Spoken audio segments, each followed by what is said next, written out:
കുത്തേറ്റത് പിറകിൽ നിന്നാണെങ്കിൽ ഒരിക്കലും തിരിഞ്ഞു നോക്കരുത്.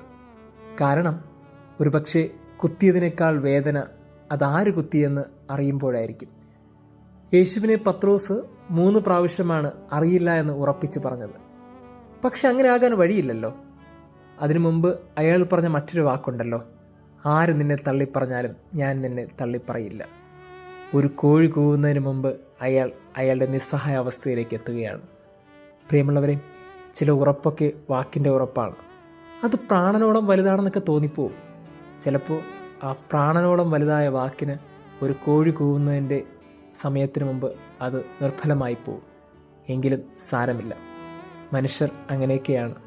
എങ്കിലും ഉള്ളിൽ സ്നേഹം സൂക്ഷിക്കുന്നവന് തിരിഞ്ഞു നോക്കാതിരിക്കാൻ കഴിയില്ലല്ലോ. ക്രിസ്തു വാവിട്ട് കരഞ്ഞു. നമ്മുടെ കണ്ണുനീര് ചിലപ്പോൾ വീണ്ടും ആ സ്നേഹത്തെ തിരിച്ചു കൊണ്ടുവരും. തീർച്ച.